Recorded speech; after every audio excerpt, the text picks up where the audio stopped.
Good morning, everybody. It is Roger once again, your host. And what are we going to do today? We're going to look at some geodes. Well, what is a geode? Well, a geode is technically a tendon ball. And here's one right here. See, they have a stalk that comes into them, and this is an anchor. All right, see, the ball is like there, and this one's all beat up, but there's a strap that comes out, and this anchors, the strap flexes and pulls muscles and all that business. And what this guy did was he found a very interesting geode. They call it a unique agate geode, carved baby sculpture, originally from Brazil. Credit Riku.com. Now, then they carved it into a fetus. Now, I am seeing a bunch of people doing things with rocks that are just spectacular. Now let's look at what the basis of the things that these people are working with, because it's all biology. That is biology. It's not a baby, but it's damn sure biology. Okay, my friends, I just want you to know they are watching what we're doing here. They're putting my name out there, probably in bad ways. Who knows? But I'm being cited in papers. 111 highly cited papers mention my name, probably in a negative way, but it doesn't matter. As long as we are getting some kind of, it's at least the name happens, and then they're going to know about this, and sooner or later they're going to have to come around. When I show you what I'm going to show you, it's just going to knock your socks off. It's absolutely stunning what is being missed. All right? Stay tuned. Now, I just want to explain to you, my stuff is DNA certified, and that goes back 5 years too. And there was 3 different things I sent. 2 of them were giants, 1 of them was normal size. Ancient, clean DNA. It was very, very well done, and they all 3 of them tested positive for human DNA. 2 sequences. 1 of them wasn't as these were dense, and he told me, he said they were very dense, and they were, because I take it out of the blood. That one I took it from an extremely eroded one to see if it would test, and it did. And these are what they are: Homo sapien mitochondrial cytochrome B gene and Homo sapien mitochondrial D loop region. So, and this is all the CTAGs, your chromosome jobbers, and all the way down here, and it was a certified test. And so, I have the evidence. Now, listen to this. You saw what I talked about Mars. That Mars, I said, was alive once, and I showed the crab. I hope I showed it in this so far. And then, no, and I'm talking about methane. We know that methane is in the earth and it explodes, and I talked about that causing the pulses and so forth when they drop. Now, they got an issue. It says, for the first time in history of space exploration, scientists have measured seasonal changes in gases that fill the air directly above the surface of Gale Crater on Mars. As a result, they noticed something baffling. Oxygen, the gas many Earth creatures use to breathe, behaves in a way that is so far scientists cannot explain through any known chemical process. Well, they've been up there for several years sampling this gas, and it has Mars has seasons just like us. They have the spring, summer, autumn, winter, and in the summer, just like from the spring into the summer, they have oxygen like growing from bacterial release. That's what I'm saying. That's what I'm saying it's from. Now, and then they say the same thing is possible, but no, it couldn't possibly be. So it says, we're beginning to see this tantalizing correlation between methane, which is this biodigestion, and oxygen for a good part of the Mars year. Whoever that said. I think there's something to it. I just don't have the answer yet. Nobody does. Now, so they're saying, well, we see this thing, and boy, how could this possibly happen? So listen what they say. This is what kills me. Oxygen and methane can be produced both of these can be produced biologically from microbes. All right, so let's read it again. Oxygen and methane can be produced both biologically from microbes. Right? So, and abiotically from chemistry related to water and rocks. Now, my statement is that water and rocks, first of all, there is no anything that was never alive. There's nothing that was dust from a big bang that coalesced and turned into rocks and life and bugs and blood and thought processes. That's just absolute weak-minded nonsense. To teach that to kids is really a tragedy. Now, there's some guiding God. Something created this. Call me a creationist, call me a God lover, call me anything you want. I'm done with caring about what you call me. Now, science are considering all options. No, they are not. Listen to what they say. Although they don't have any convincing evidence of biological activity on Mars. Yes, I have shown it over and over. 5 years ago, I've shown it on comets. I have shown it in meteorites. I have a meteorite here with blood in it. I've shown over and over. Now listen to this. Curiosity doesn't have instruments that can definitely say whether the source of the methane or oxygen on Mars is biological or geological. Well, they don't know, but those are both exactly the same thing.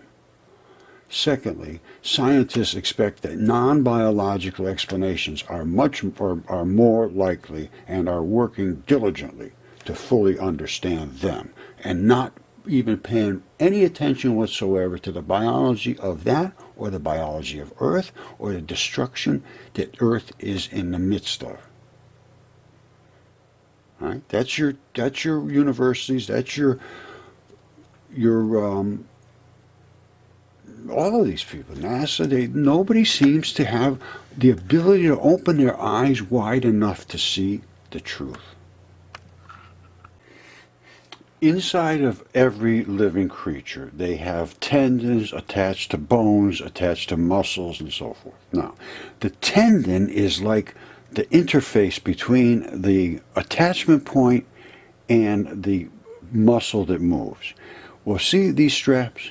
And see that Chinese finger trap? The strap goes right up through the trap, and then it anchors below. Now, this is an injury, and that is painful. Now, this is microscopic shots, so you would never see this really, or very, very hard to see. I'm sure. Now, well, you can see that's little debris in there. So now, and that's inside of a person's body. This is pulled out of the anchor spot, and that's the ball. Now, that's the ball right here. Now that would have anchored down inside there. See that little? They're hard, and and that's why they last. Everything else goes bad. The straps deteriorate. Everything else goes away. The muscle and everything. The ball is the tough. See there, look at it. The damn things are tough. Now let's look a little deeper. Just so you get the idea. Every one of these balls is one of these anchors. And every one of these straps leads up to a muscle or so forth, and they come out of the bones. Some of them are ligaments. They take bone to bone, like this here. See, that's where a ligament would go right there. And it would come out. It would be a ball inside there with a very short stalk and another ball in a bone right here. And then these two work together, and they can do this sort of thing, but they can't come apart. And they don't come apart. That is an attachment that is unbelievably strong. All of this stuff is strong. It's incredibly strong. And incredibly fluid. It is the most fluid movement of anything there is. I am not kidding you. Coefficients of friction. Synovial joints in humans. They're 4 times better than anything. Ice on ice. Well, actually, ice on ice is just as good. Actually, ice on ice is very close to the same. Teflon on Teflon is 4 times stickier. It's just incredible, the human body. And I have come to some serious conclusions about how life actually works. And it is intelligent down to the molecule, as far as I can determine. They work together cooperatively, And there's some kind of programming built into them. They're just not floating around there accidentally bumping into each other. Absolute nonsense to believe that. So let's just keep on moving. All right, this is how these geodes form, these balls. They're tendon balls, tendon enthesis you would technically call them. They call them chondrites or something, chondrules, whatever. They are not. These are biological. The strap came in right there. You see, it broke right out of there. And this guy would have cut this in half and carved a baby in the middle. That's what he did. Now check that out. That's a stone ball, but this is in a different situation. Opals are formed in some type of chemistry that stabilizes all the internals with transition metals. And I haven't exactly figured this out yet, but you see the layer right there? It's the same thing. It's got the same layering, but now it's taken on, those are transition metals. Transition metals create these colors. And so somehow some invasive chemistry went into the internal parts, because the external parts you see are not affected by this. That's really what they call that is the tunica, the wrapping. There's always wrapping on every single thing that's in your body, just like this. Now this is a lung. This lung was DNA certified, tested 100% human, and see the wrapping on there? That's the kind of wrapping that covers everything that is individual in your body, and everything is individual in your body.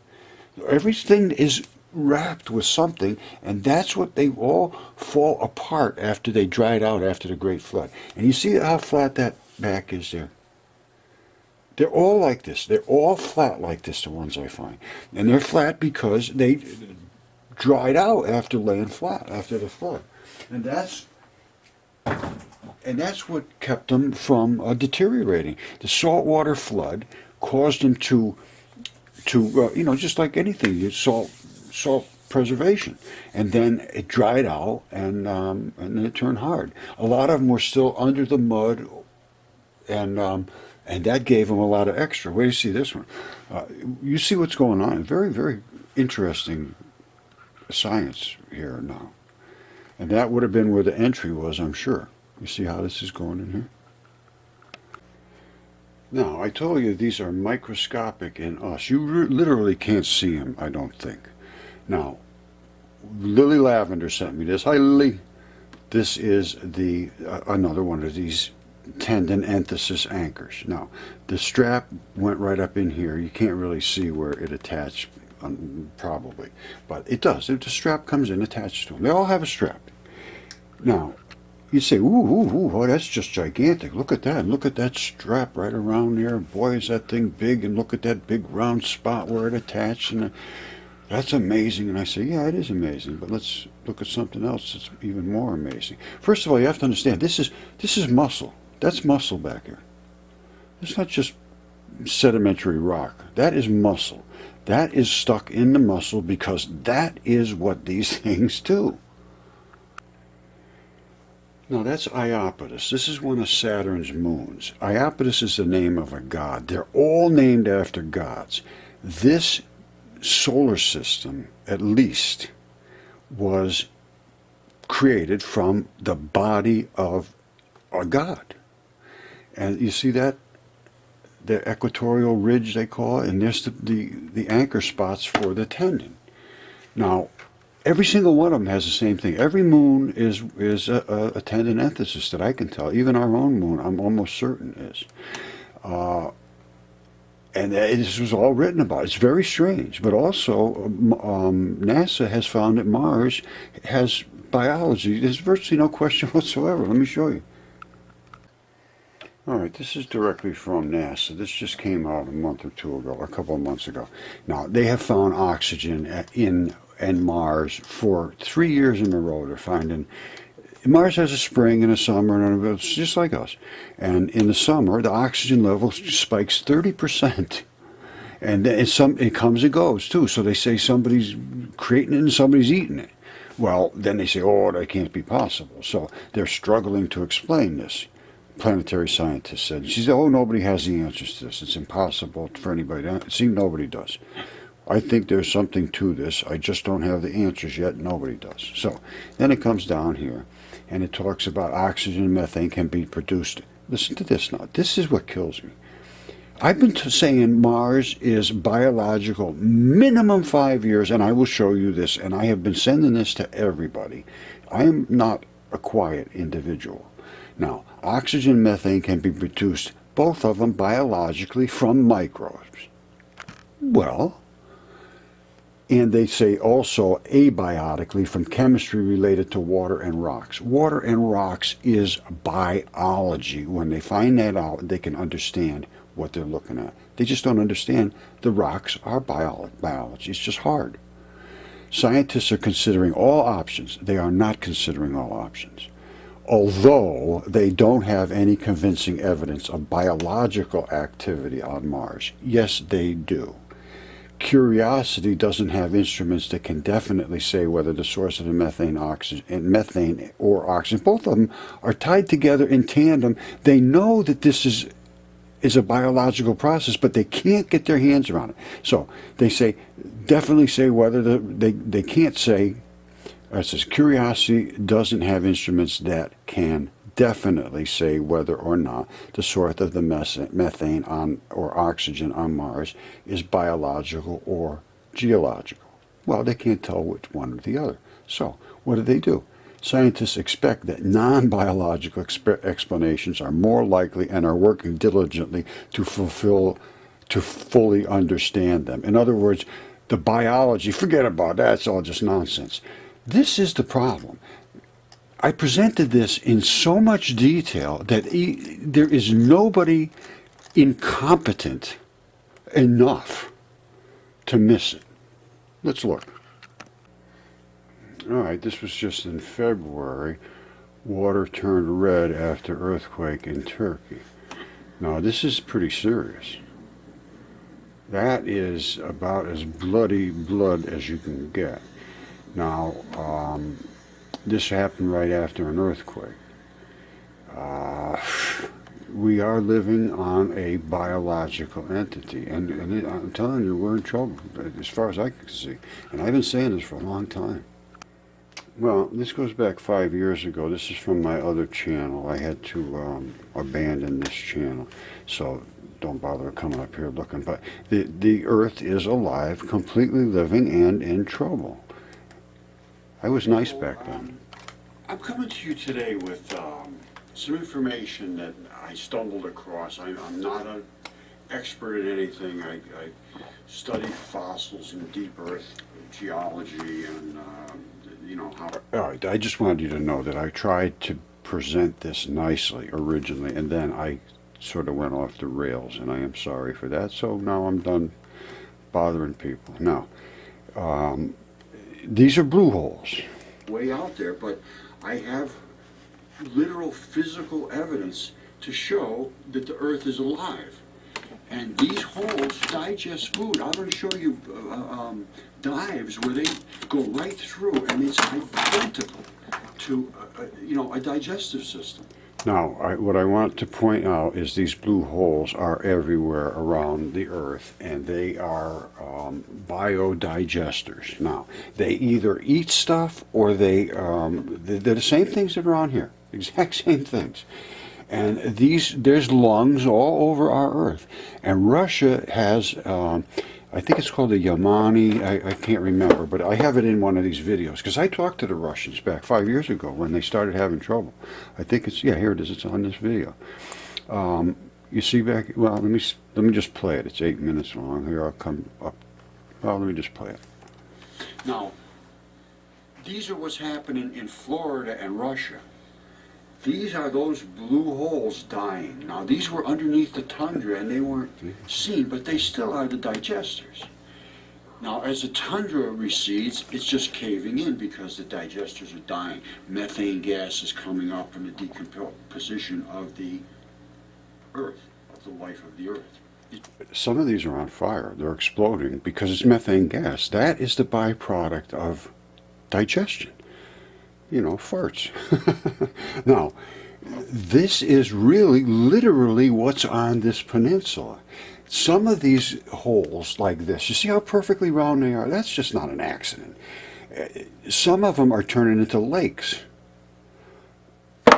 And when I first discussed this with the people in Russia, they only had, I think it was 15 or 13 or 20 or something like that. There wasn't many of these, but they were coming up, and they were coming up kind of quick, and I sort of scared the guy, I think, because there's nothing you can do about it. There's absolutely nothing they can do. And they just stopped talking about it, as far as I can determine. The last thing I saw about it is back around the time I was talking about it. But I do know that I did follow up on it, and I think they have thousands or more, many thousands of these now. Now, let's go a little further. Is what I'm seeing. Now, this may not be, don't panic. I mean, nobody's going to even pay attention probably. But no, they didn't pay a damn bit of panic attention about this because we don't know. We don't know what's going on there. My point was there, we should look into this. We can, we're in the early time frame of this, but nobody did. Well, the Russians did, actually. But I don't know what they can do. There's nothing they can do. But there's the ones in Florida are virtually identical to this. Virtually identical. And same thing. And this is happening all over the place. And they're very bizarre formations. Look at these holes here. All right, I'm going to point it out in the video, but let me point it out here. Inside of every one of the lung cavities, there is a zillion little passageways going through the main hole into the alveoli. I don't know exactly what you call it, but the little air sacs. So that's what you're seeing here. Or case 2 is that you have a membrane, which is a digestive membrane, and everything that's going in goes down here and flows into the earth to feed the earth. I don't know. I mean, this needs to be looked at. That's, I'm sorry. I'll just be quiet. Here goes. That is vascular entries into the earth from the digester or the other way around, I'm not sure, but they're vascular entries. And this exact same structure is seen elsewhere, and I will show you that. Now, here's the key. Where do you see this? It's hard to overlook, and if it is true, it's something that needs to be looked at. It may not be anything, it may be something. It is something. This is in the Florida sinkholes, and they call them sinkholes, but look at that. That is exactly circular. These things they're not like... Yeah, now, if you had a sinkhole, and here's what I got to tell you, here's the whole scenario to happen. I was pointing this out, that these are perfectly round. They're biological. So, I see on TV, there's some Japanese guys, and they're showing how the water leaks down, and it goes down here, and then it forms, and then it makes these craters, and then it makes the sinkholes. It was on Nova. So I get a hold of the guy, and I says, that's not right. These are biological, and they are round holes and all this stuff. Well, I don't think he ever got back to me, but within, I don't know, sometime soon after that, he contacts me, the Japanese guy, and he says, the Russians need to talk to you. So he realized, he said, you're right. I was wrong. And I said, well, good. So I talked to the Russians, and they have this issue where they have these sinkholes, and they have a peninsula that is littered with them, and there's nothing that can be done. So anyway, and here's the key. Here's why I'm going with this today. NASA just proved it just exactly proved what I said about Mars. Because Mars is exactly the same. Mars has those same biodigesters, which are literally there. I can see their blood vessels, and we're going to see this in this video, I think. Now, this was 5 years ago. Not a person paid attention. Here goes. Cracks and divots and things like that. Look at that. These are houses around here. This was a living blue hole. A life was under there at some point, and now it's collapsing. Now, I have a theory that the reason these things are collapsing is we've taken so much stuff out of the earth, something has to give somewhere. And I believe that's what's going on here. Now, Basically, is that's that it. killing the earth? And I have almost absolute unimpeachable evidence the earth is alive. All right, look at the structures in this, the stripes, the different dark and light stripes, oxides, and red oxides up in there and everything. Now look at this.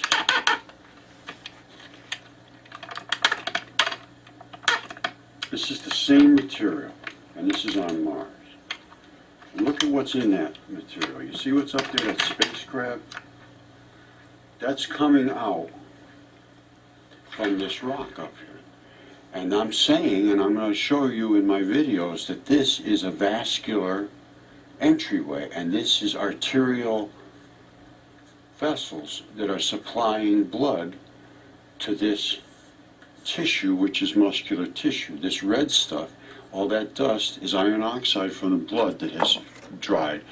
Mars is dead, and you should see the pictures in here. Go to this site, Journey to the Mars of Journey to the Surface of the Mars. It will blow you away. They have all kinds of pictures of pyramids and skulls, and there's absolutely no question it was alive. I think it's dead now. Anyway, this is my statements. And we need to look at what we have here on Mother Earth because we don't want to go this way. So that's the case. 5 years ago. All right, you see the spacecraft. My statement is that if this hole was tipped sideways and all of this eroded away from that hole, you would still see these vascularization tubes sticking out. Those are the legs of the crab. All right, this is a little concerning. 20 baby craters just started popping up near the giant craters in Siberia. This is the area in Siberia that... Okay, this is the one that I talked to the Russians about. And, yeah, the Yamani or something like that. Yeah, Yamai Peninsula. That's a lung. I'm going to tell you right now, that's a lung. Now there's thousands of these sinkholes. When I talked to them, they had 13, I think, was when I talked to them. It's having this issue, right? All right, this is an article by Brianne Kirby. Very, very nicely done. And she is exploring in a dive in a blue hole. And she says, I'd imagine that I was a tiny microbe moving through the gut of some impossibly large and fantastic beast, because she really literally was. And then she goes on to thinking of the specific topology of the blue hole, specific topology of the human gastrointestinal system, the mouth to the anus. Now, I have all of this stuff documented. She did a dive through there, and and you're going to see it. I showed a dive from somebody else. Mucus, poop, flushing the system once a day when the tides go out. It's just elegant. I have all of this stuff on other videos. I have 9 videos that I'm explaining this. I'm explaining the foliations of the earth. I did 9 videos in a series to try to get people to look. And wait till you see the things that I was showing. Not a single person looked. I try not to get upset, but I got to tell you, very difficult to stay dispassionate about this.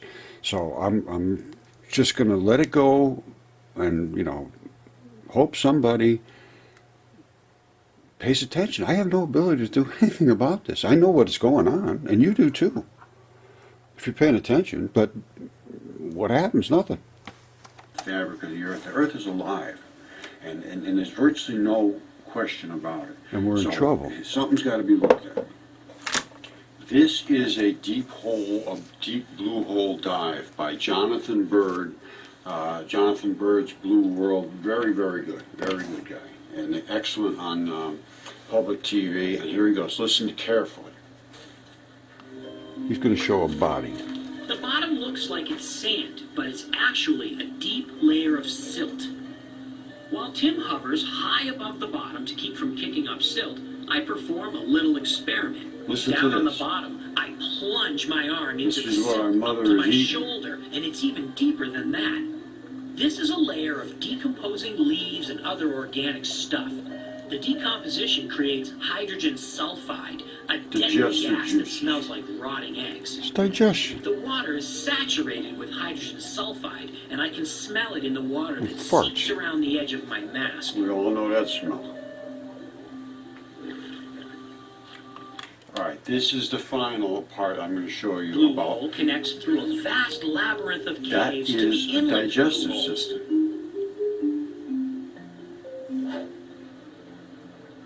And as we emerge into the open ocean, something looks weird. When the tide goes out, all the water from inside the caves gets sucked out into the ocean, bringing with it silt and hydrogen sulfide from the inland blue holes. Poop. It forms clouds near the bottom with a distinct line between the clear ocean water above and the silty hydrogen sulfide layer below. Check out the mucus What from you're seeing mucus here are the membrane. decomposing remains of forest vegetation which have passed entirely through the caves and out into the ocean. It's digestion. It's like digestive Everywhere I system to find what me. look like strands of mucus floating in the water. Same It's stuff most in ours. likely mucus secreted It's by mucus. the coral in response to the caustic hydrogen sulfide.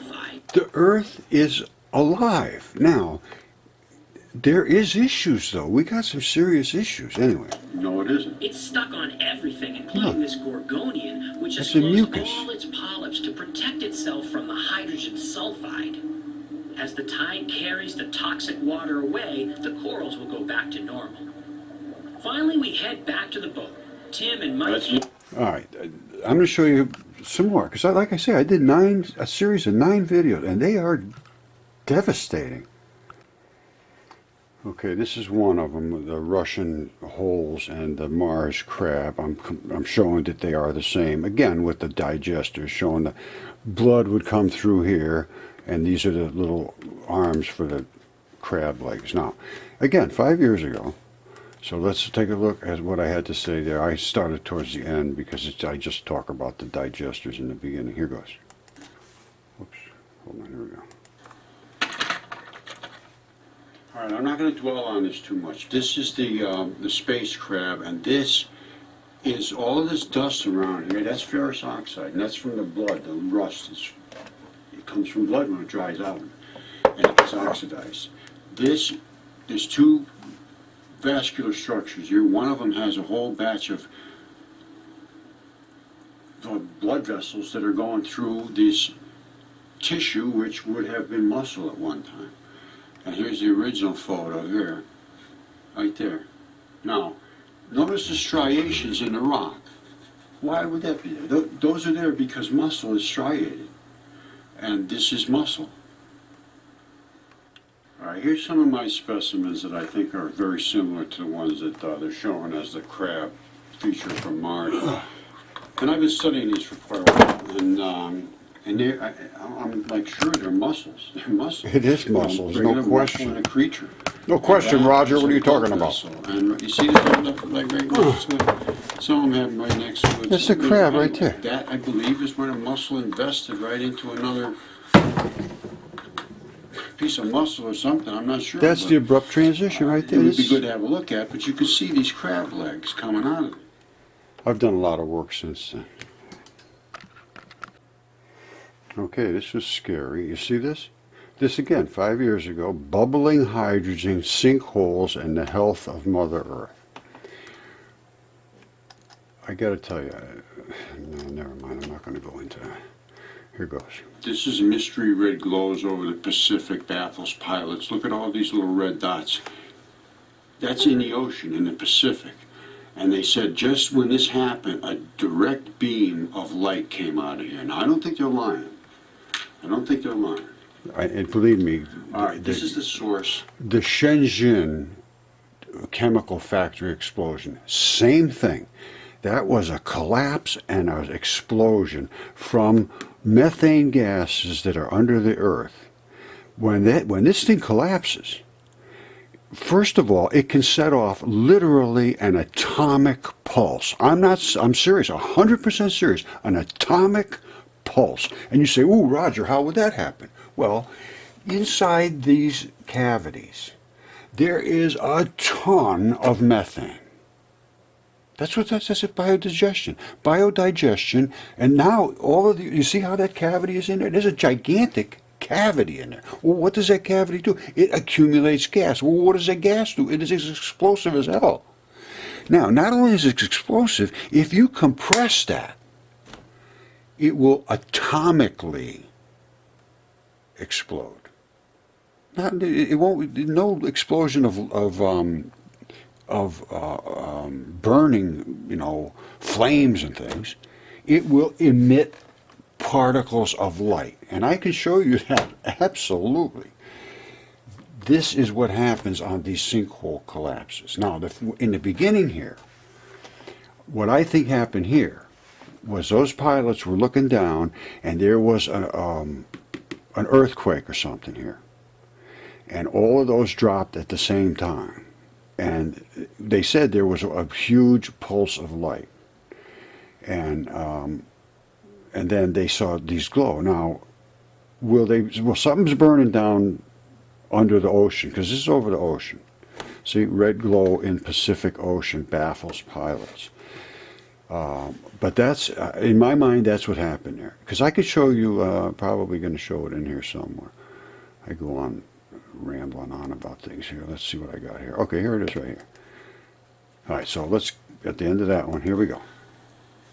I think I saw exactly what I need to see to make that determination. If anybody looks at it, they can see it too. I think. That's my take. Could be wrong. There they are. They believe they've debunked these shafts of light, and this is by called a Vigilant Christian.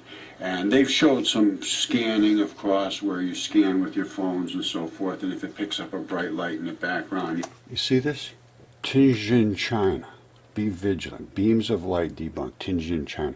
This was when that chemical factory collapsed. I'm almost sure. This goes back, again, this is 5 years ago I did this, so I'm having a hard time remembering, but I remember that one, though, that Tianjin. Well, let's examine what evidence there is to support that. All right, this was wrong.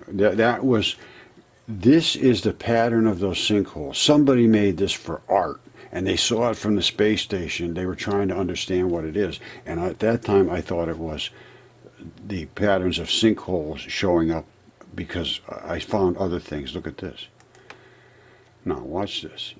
So at this point, back here, I thought those were sinkhole gas emissions. I probably said it. Oh, I know what I'm talking about. Well, I was wrong. Appears to me. See, it appears to be wrong. I was wrong. All right, here's this is a nightmare. Look at this. Natural gas.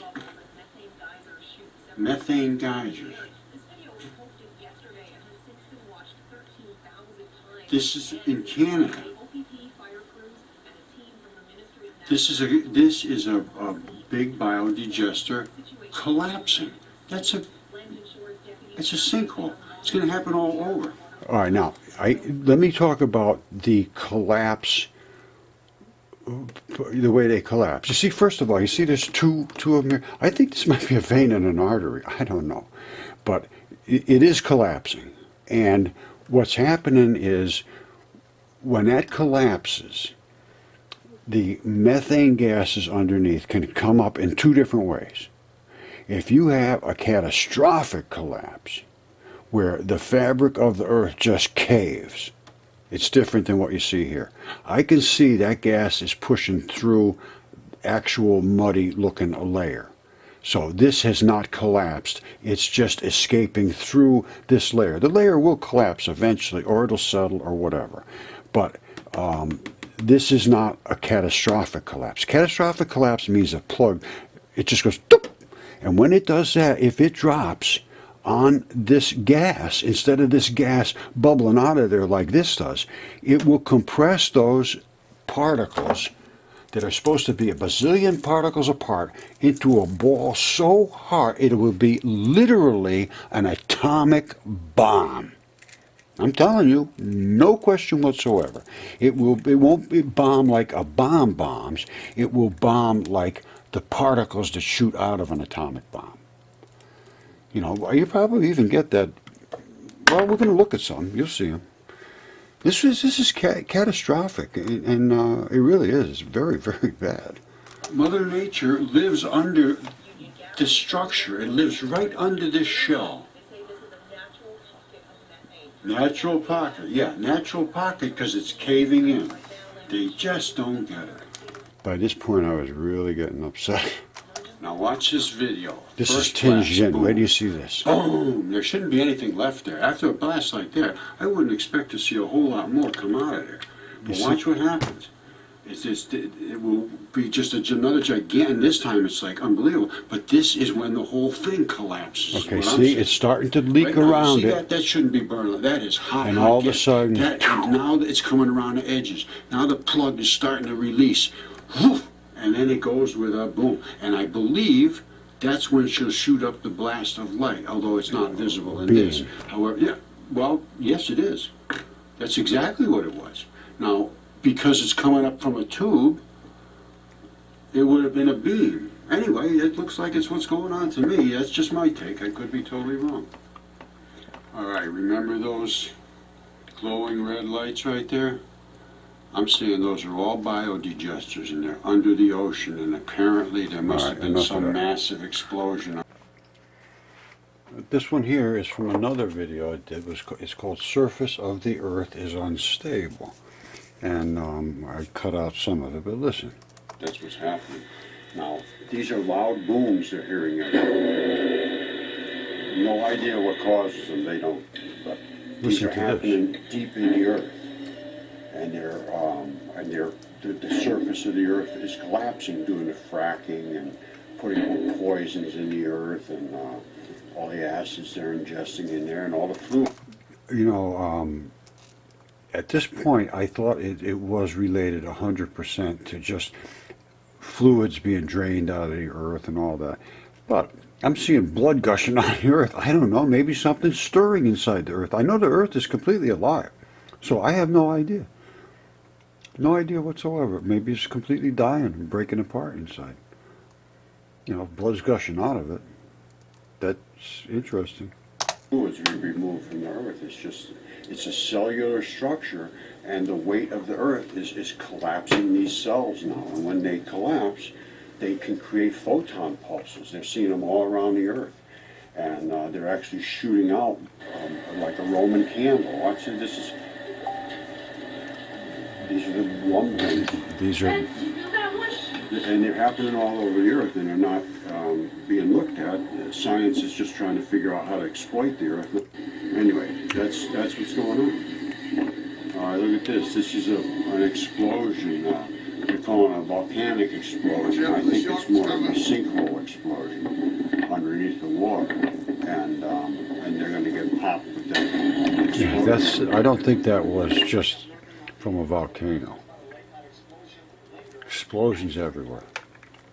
Booms, loud booms. See, they don't have a clue what causing this.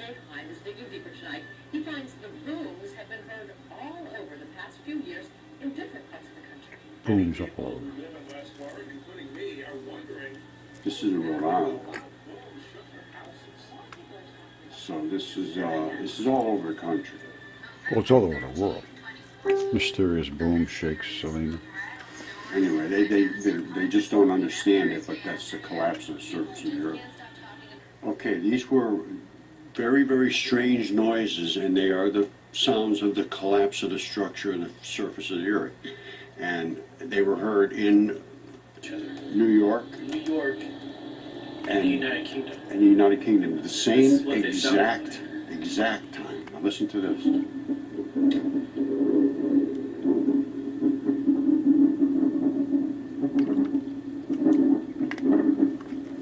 Those are biodigesters crushing.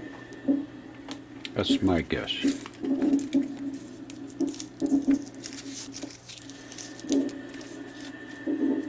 Very strange.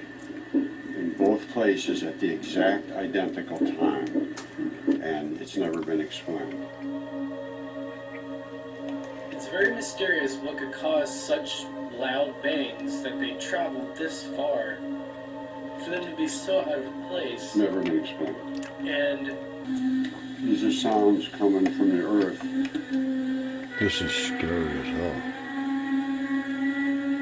And they're hearing these in multiple places, not just here. They sound like sirens. trumpets. Totally unexplained. It's like the crushing sound of a beer can. It's the surface of the earth. All right, well, we're going to get in all the way to the deepest part of the deep end. All right, stick with me. All right, here's another one I found. I don't know if I'm going to be able to find them all, but there's another one. Ancient Earth reveals its cellular structure, trying to alert people to how the Earth is constructed. Okay, we're going to discuss the surface of the Earth and the structure and so forth.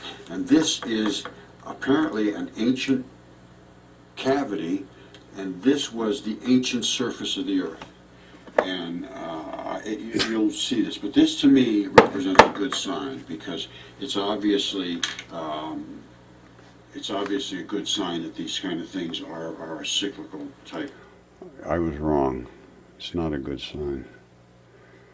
It just means that this particular spot has eroded away. Now, I think I went over a lot of the same things. I do this a lot. This may be nothing. Well, okay. I know what this is all about. All I wanted to do, at this point, I thought this was, I got to be honest with you, I thought the Earth was made like a wiffle ball at this point. I didn't equate it all to lungs. Because there's areas where there's lungs, and there's areas where there's a shoulder or a head or something. I mean, that's what it is. The Earth is a creature slaughtered everywhere. Everywhere on the Earth is slaughtered with creatures. I have shown them. Tyson's shown them. Greg Moore's shown them. Everybody's shown them. We got them coming out of our ears. Cannot be denied. Only can be ignored. So at this point, though, all I decided was the Earth is like a wiffle ball, and there's just a whole batch of holes in it, and everything goes inside, and the Earth eats everything that way. Now, I don't think that's the, well, I know it's not the case now. So let's go to see if I can find something else. All right, here's another one about sprites and their effect on electronics in planes. Because these sprites, when they shoot up, they're shooting up a beam just exactly like an atomic pulse. It is an atomic pulse. It's not like it. It is. And here's what I don't know how much I'll explain in here, but let's look at it. And I'm going to go quite a bit deeper into this. But let's just start with this. Watch this. Oh, these are Corvettes just dropping into the ground. 8 of them fell into that hole. Houses have fallen. They have swallowed cars. And they're completely round. And people. They have destroyed homes. All right, these are the bio... You know what? It's coming back to me now. This is when I did this video, and the Russians contacted me just after that. That's what happened. The Japanese guy saw it. He contacted me, and then the Russians contacted me. That's what happened. Biodigester neighbor's house is completely gone. And for an and they're falling in have become graves. because we're taking too much fluids out of the Earth. I mean, it's just the way it has to happen. Sinkholes. All across the globe, enormous sinkholes have crowded the Earth's surface like an eggshell, devouring every type of terrain. They stopped talking about it. A destructive force that defies imagination. It really does defy imagination. Atomic forces are unbelievable. Has been consuming the bayou for 2 years. In Spain, sinkholes are cracking apart historic towns. It's not just, leaving it's others in ruins.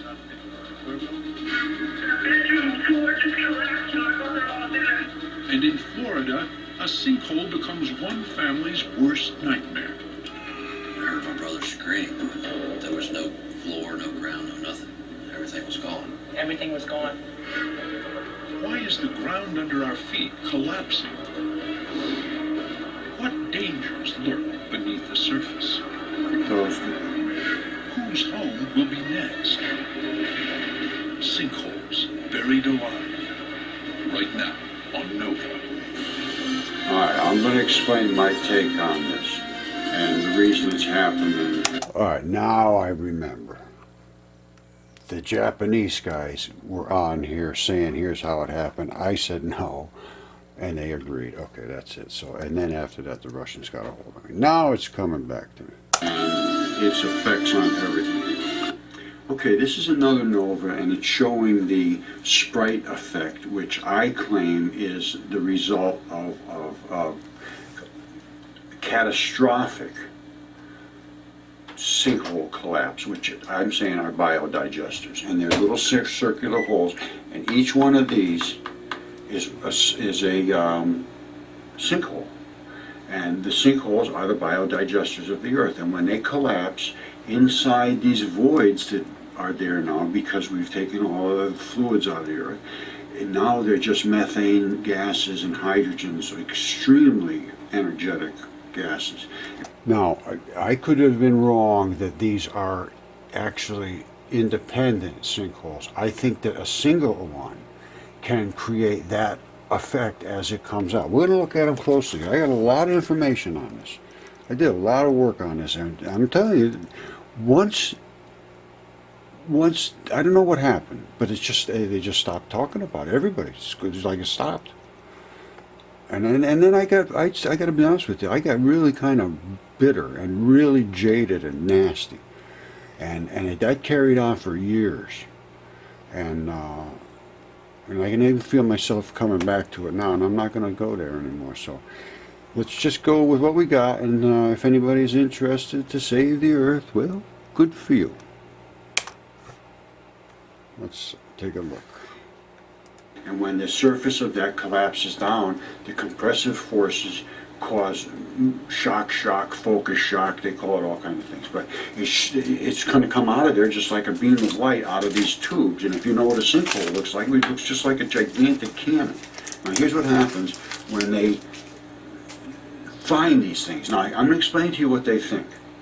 They think this is in the ionosphere, we know, I guess, I agree with that. Down here, they think it's coming from clouds. Well, it's not coming from the clouds. It's coming up through the clouds. And you watch it and you'll see. It always originates at the surface of the earth. And if you look at it carefully, you'll see the lights are under the clouds, not above the clouds. All right, so here we go. Hits something in the upper atmosphere. I don't know what. It could be helium. It could be whatever. See that? It's underneath the poof. There it goes. Now. All right, when I say it hits something in the upper atmosphere, I don't know what. I do know what now. It is literally the layer, which is we call the ionosphere. Now, the ionosphere has no distinct place.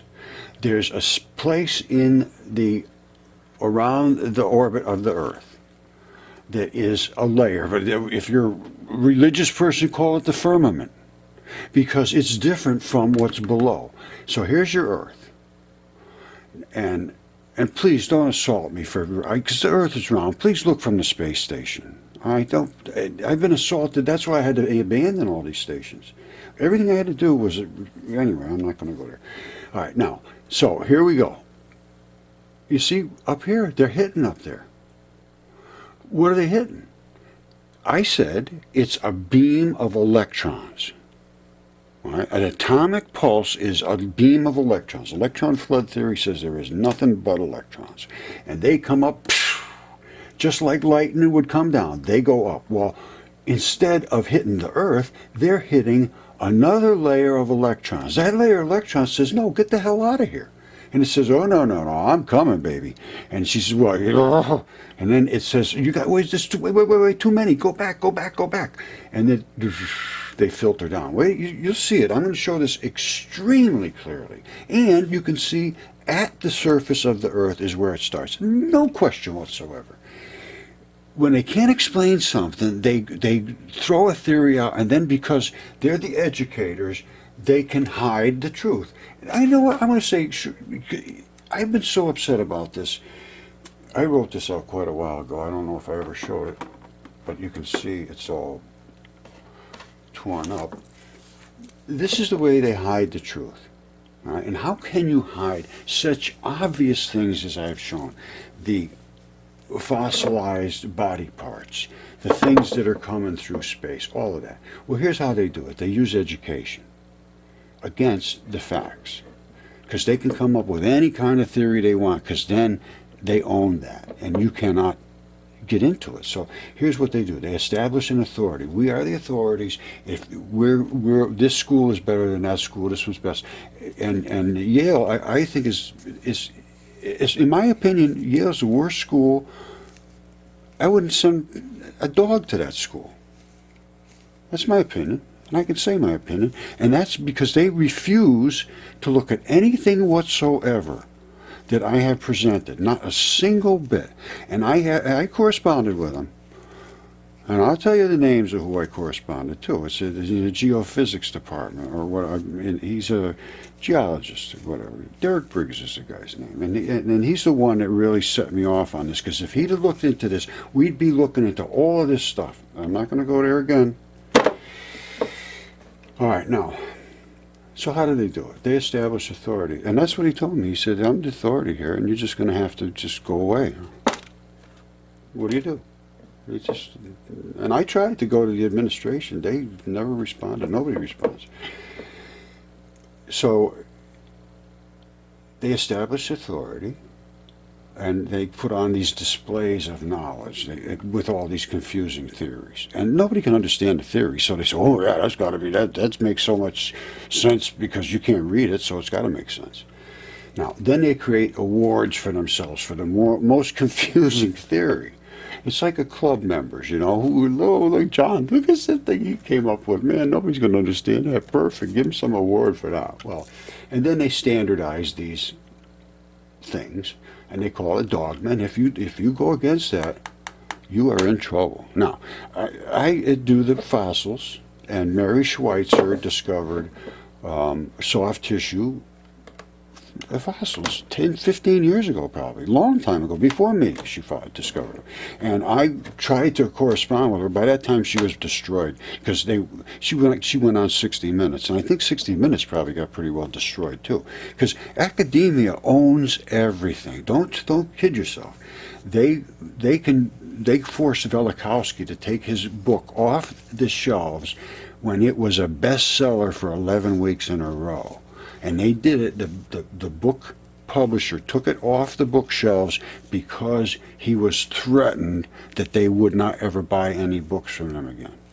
And it was a huge book company. Anyway, somebody else took it over, and he was able to put it back out again. But by that time, it was pretty well destroyed. And they destroyed him, Velikovsky. And everything he said was correct. Everything he said was right. Now, but he did the work. He went back and he studied all of the things that were written. And then he decided, let me look into that. And sure enough, it was true. And he said, this happened at this date and this date and this date. This is all written in the papyruses here. Because he went to the places and did the work. He didn't go online and see some blog and a guy claim something. He went in and looked at the papyruses, the carvings, the tablets, everything.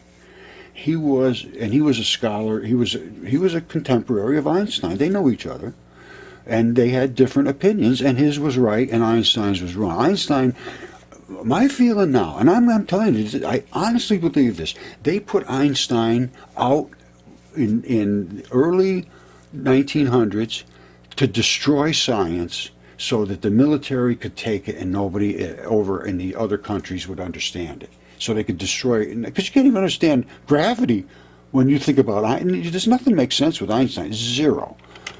Because I can show you light accelerates, light's a particle. I mean, everything he said was wrong. There is ether. Anyway, so I don't want to get back on that again. So what do? They standardize this dogma. It's totally wrong, but you cannot dissent. Then what do?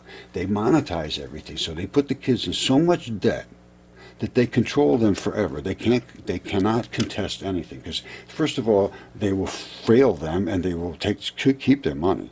And after that, if they dissent when they get into the open workplace, they become a pariah. And I'm going to tell you another story about academia.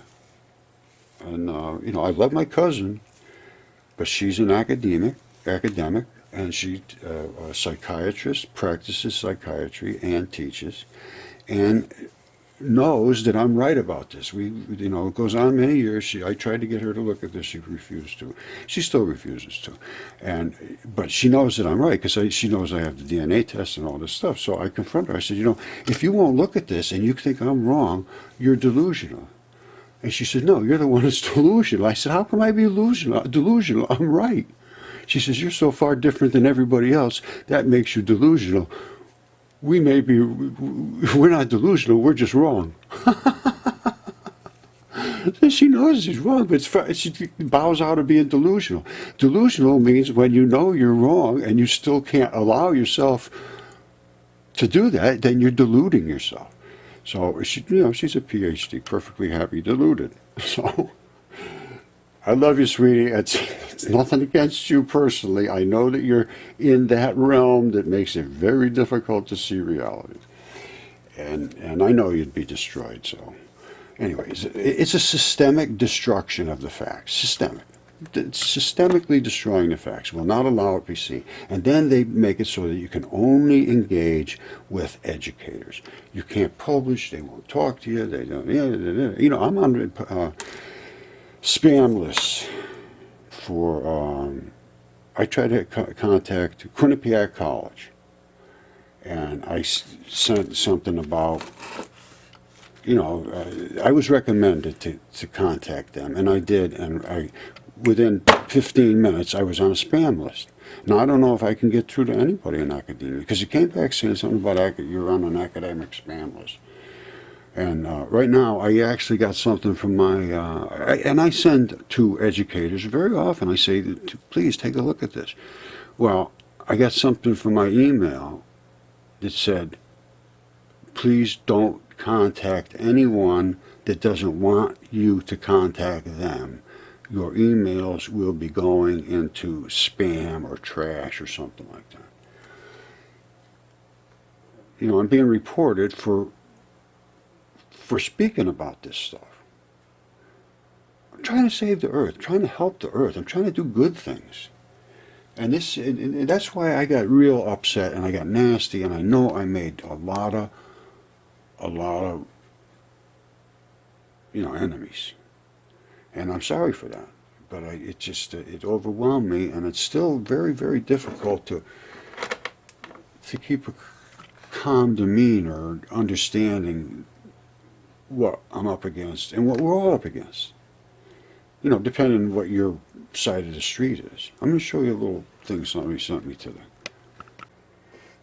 Now, like I say, I'm blocked and banned from virtually any geology, archaeology, all of those, official sites.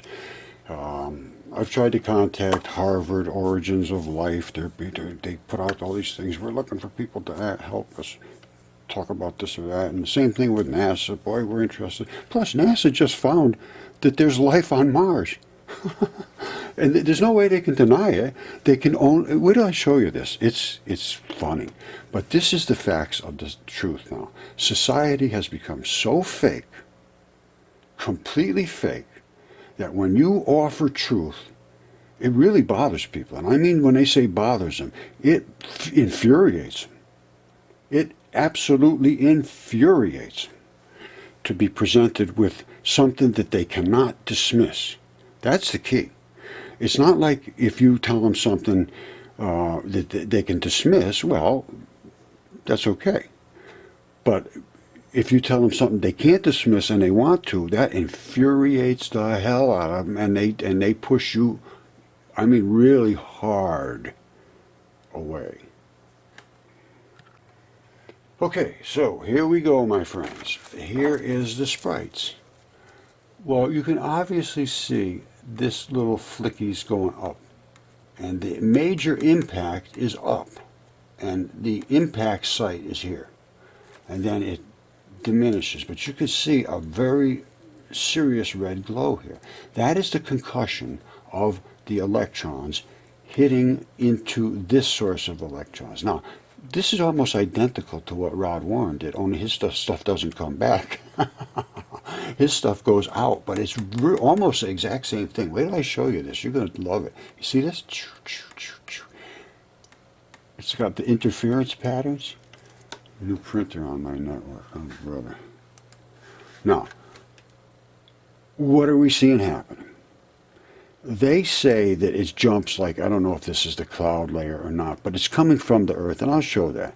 What it does is there's a beam of light, pow, and it's not just light, it's all electrons. Well, this has enough electrons already, so I don't want any more. It says, I don't care. I'm shot in this direction. I am going to hit you. This is like a layer like this of electrons. The firmament of electrons. How's that? That should keep everybody happy.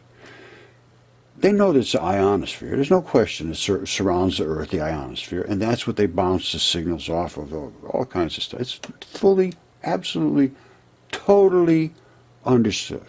And above that is where it scrubs through the atmosphere and the magnetosphere, is because these electrons scrub through the electrons that are in space, which is the ether in space. They're free electrons, and they are everywhere because they are literally particles of light and the things that are thrown off of every luminous body like the sun.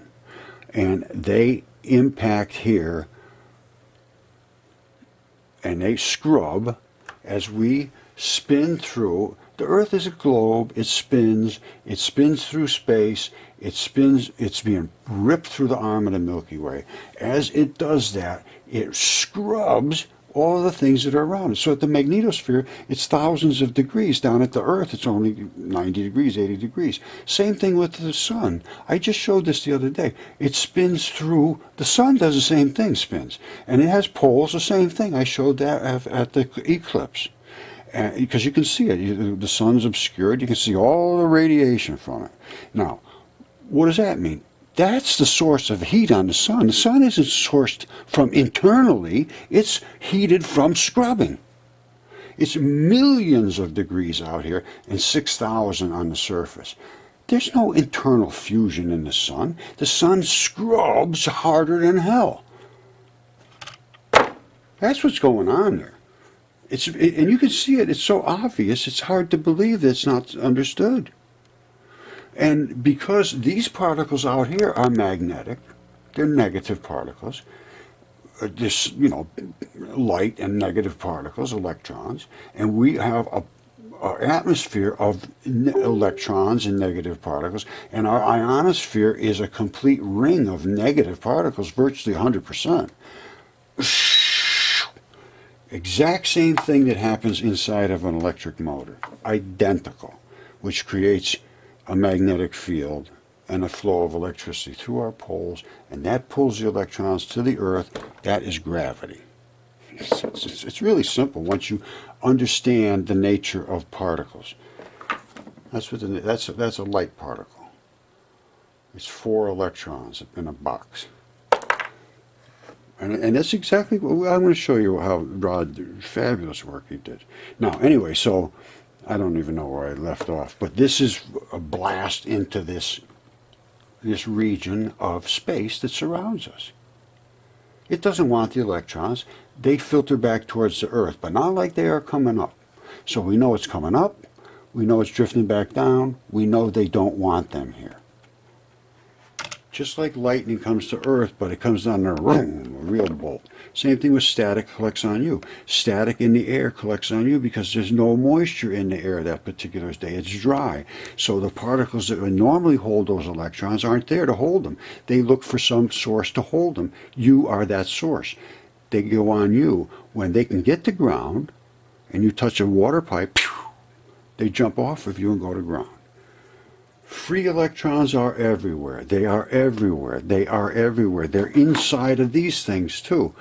A lot of them are extreme resistors, and there's not very many free electrons. And some of them are loaded with free electrons, copper and metals. Right? It's really not that complicated. You see, this is what Rod did. This is almost like that Sprite. Only it doesn't come back. Well, actually it does. I'll tell you, every time I look at the stuff he did, I find something new to excite me. Now, that's the wave. And normally it would just go doom, doom, doom, but he accelerated it through a Venturi that he designed this Venturi, and it accelerates light. And as a result, you see the particle of light actually pulling away from its wave. So we can see it's a particle. We can see it start to concuss. We can see actually charge separation. When I show you, because this is my electron flood theory, he literally proved it for me. We can charge separate. See the white and is white and black. And what it is, as this thing entered, it's like this. There's one side is extremely explosive, and one side doesn't care about bombing it. It just walks away. This here, when it hits another one of its type, it explodes like a bomb. I mean, like a freaking bomb. Look at it. Now, this thing excites me. What he did. Look, this was what a normal pulse looks like. These are all the electrons that are free floating in the air. That's why they're little bitty lowers, because everything is, the whole thing out here is being concussed gently. But this is where the main concussion is, and there's one tiny particle there. I showed you that. Now, I'm going to show you, and then of course you saw it accelerate. It would never accelerate unless he put the Venturi there. Now, check this out. Here's the Venturi, here it is. This is charge separation. Now, I showed you this here. I can show you this. We got pictures of this too. We got pictures of the particles coming out like this. And when it comes here, there's white and black attached. You see these little black dots? You see that little black dots? Dots. There's no black in here, none, zero. Zero, nana, none, zero. Does not exist in here, but they're just floating around. See, perfect little black dots. Those are the black dots that had attached to the white dots. And I will show you that uno momento. Boom! They explode here, and they say, get out of my way, get out of my way, get the hell out of my way. And they said, and the black guy said, whoa, whoa, whoa, whoa, whoa. You guys fight it out, we'll meet you on the other side. And they do. See them over here? Now, what's cool about the black dots is they can hang around together, touch each other, they don't care. You go, yeah, cool, come on, hang around with me, it's cool. These guys, absolutely not. You come in my region, I'm going to beat the hell out of you. Get away from me, I hate you. And that's what happens here. When these come together, boom, like that, the reds, they just explode like a bomb. The blacks, they just walk away. And here are these particles that I refer to. All right, now again, Radborn did this work, fabulous work, and this was quite a few years ago. So, well, I don't know, it's several years ago. Let me put it that way. And I'm not sure he really remembers what he did here. I got to be honest with you. I was working with him the other day, not really working with him, just communicating with him, and we haven't really touched base much. And he's sort of, you know. All right, these are the particles that I'm talking about. You see them? There they are right there. That's coming from the accelerator. They're a little high speed, and then they display for 2 cycles, and that's it. And then they drop down, and that is what they are right there. There's 4. There's one here, and then one here, and one here on the backside. And that is my electron flood theory right here. Time to show it. That's the electron. Everything there is made of electrons. There is no protons, no neutrons. Protons are made of 1,837 electrons. Neutrons are made of 1,838 electrons. One electron, electricity, static, lightning, sprites, those are 100% electrons. 100% electricity, 0 of anything else. Just electricity, just electrons. No other particles attached to them. They take off. That's why lightning and static and all that is so explosive when it hits, because it's trying to force its electrons in with everybody else's electrons. They will not accept them, just as you saw them coming up and trying to smash through the ionosphere. We don't want you. And that's what happens. And that's why everything glows. When you, even light, that's the photon. Now, remember this. That's it. Only there's a backside to it. It's a 4-banger. So you have an electron, electron, and on the backside you have electron, electron. This goes to this one This one goes to this one. This one goes to this one. This one goes to this one. This one to this one. This one to this one. It's just a box of electrons. That is what light is. In my world, I must call that a light cube. No, I just called it today. That's the first time I ever thought of that. Now, what happens with those light cubes? Well, we'll talk about that later. But there's 4 electrons, 1 electron. Now, then you have different, this is something a little strange that I haven't fully figured out yet, because you have red, green, blue, and then you go into the particles that are heavy where they just bang, they're just big chunks. They're, maybe half a dozen of these together at a time. Now, this I'm trying to understand about this, but I do understand that as these go flying through the air, you got all kinds of particles in front of them that have polarities. These are going to bang and spin and do all kinds of things. Well, they spin to the right, so there's something to do with going forward this box, because the box is the same each side's the same. So as it's hitting, it's somehow spinning to the right, and it forces it to spin to the right. That's what light is. And I can show you even in Ra's experiments, the same thing. Watch. Here's what they call electron neutrinos. And I'm not kidding you. I'm going to show you what they say, and then you tell me if I'm wrong. Somebody has to tell me I'm wrong, because I can't see I'm wrong. All right, watch.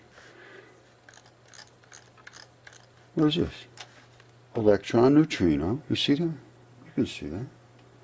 Electron shower.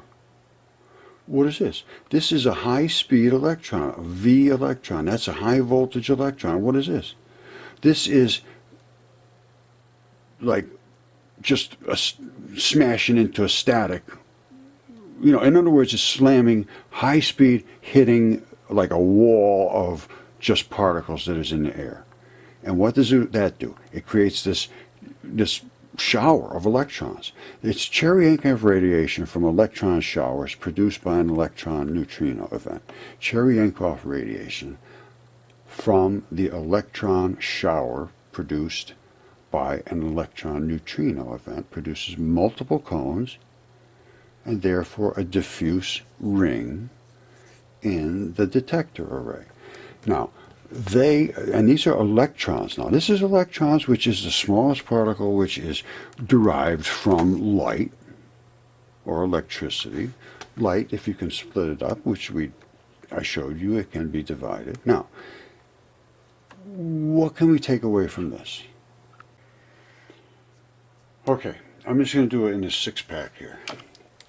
That was that was just a standard laser, and it's a pulse red laser from a construction laser, bip, bip, bip, bip, bip, and it sends it out and then it bounces it back. We don't care about the bounce back. We want to see the pulses. Now, when he created the Venturi, and don't forget, this is all these little particles are ether particles, and they're extra electrons, and they concuss and they glow because they're not attached to anything. They're reactive. Let me just put it that way. Anyone that's not attached securely to something that's just solid, it's in there solid. It's like when you burn something. They just they blow up like that because you're driving the particles away from their secure attachedness. And then they blow up. There's a law or a rule or a line, they call it the 21 centimeter line, and these little particles actually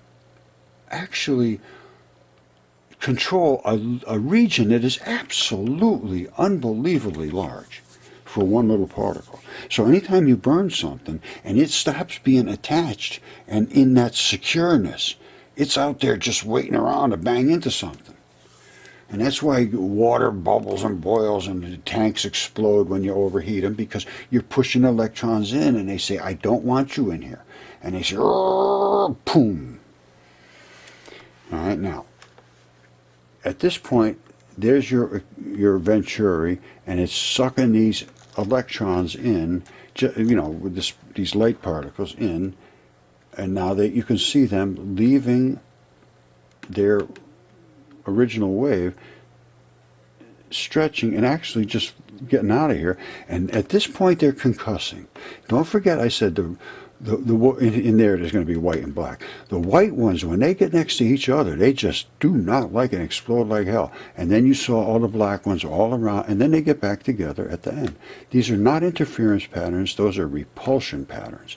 Interference says there's two slits and one flaps this way, one flaps that way. Well, there's only one slit here, and that's all negative particles pushing each other away, creating lines of repulsion. So everyone here is pushing these guys, they're pushing these guys. Now, what happened after it came out of here? This. All right, look at that. Those are those electron neutrino showers. I don't care what anybody says. Remember, they said they're from Cherenkov radiation. It's a high-speed, white, glowy radiation. You can see the particles coming down. And they are showing themselves because at this point, like I said, they have to somehow spin to the right. Because they're a box of little electrons. Somebody's got to figure that out. I haven't really spent much time thinking about it. But now, and then you get down here where this one here spun backwards. So in other words, they come through the accelerator. And something makes them spin to the right. And you can see it here, spinning to the right, drifting to the left. That's exactly what you expect. And slowing down. I'm going to show you that in a second. And these are the particles, once again, this particle. Now, this one went backwards. Up in here, there was one way up in here somewhere in one of his shots. It was just a little glowy white one. No, nothing, just a little spot. Like it almost looked like, it would have looked about like that, only it would have been, you know, round and sort of a little bit smushy. I got a picture of it. I'll find it. And then it came out here. And it hit another one of these electron neutrinos. I'm calling them electron neutrinos. If they're wrong, I'm wrong. But they're as small as they get. It's from light. And look exactly what they're talking about. So I'm going to go with that. Now, and this one was backwards, obviously. To me, obvious. I don't know if it was or not, but it certainly wasn't this. I'll show you. And when it hit that, it did this. And that is very, very unusual. I don't think any other human being other than Rod and I, and until recently, has ever seen anything like that. Now, I think that's pretty interesting. Because if this is light, which it is, this is from light, let me put it that way. I think it's smaller than light. I think it is one spinning electron. Or maybe it's, I don't know. At this point, I really don't know, to be perfectly honest. It's probably a box of electrons spinning. Well, I know it is actually, now that I'm thinking about it. It's there, and that's what it is. Now, so, I don't know, this gets confusing after a while, but anyway, this is, this again is the light coming out. It's expanded here, and it's compressed down here, so it's obviously slowing down. It's spinning to the right, which you expect as a particle, and it would drift to the left exactly as you would expect if you were filming. Now, and these particles here are not particles. These are in my world, and I think I'm right, these are the surrounding electrons that surround this as it perturbs them coming around in a circle, creating this pattern. These are the outer rings of the pattern coming up with it. That's what I'm thinking. In other words, this particle is in the middle of this. And I'll show you that I have some other shots that are pretty cool. Hold on. All right, I'm going to leave you with this. It's a new world 2020. Totally new world. There's a new atom. The Bohr model's no good. They say it's not working, so they have to start over on that. Our ancestry's obviously not correct. History's obviously not correct. There's new creatures that we never suspected. Space is nothing like we thought. The Earth is nothing like we thought. Old knowledge is correct. We have to use new thinking, and we have to reconsider eternity. All right? Now, this is one of these, well, it's a couple of different places, but these are these pulses of light. That is these sinkholes. Catastrophic sinkhole collapse is what I call it, where the plug just goes zoom, crushes all that atomic particles into It just is exactly what a nuclear explosion does. It takes stuff and it forces it together, and then it emits the big blast. And this does the same thing, straight up. Now, how do I say it's from collapse? You see, this is a water spout. That pulled the fabric of the earth up enough where it let it drop. That's my thinking. And atmospheric pressure does that to the surface, the fabric of the earth. It literally lifts it up and drops it back down. Every time there's extreme weather conditions, that's what happens. You see, extreme weather condition, extreme weather condition. That's what changes the atmospheric pressure, and when it does that, boom, sometimes they'll drop.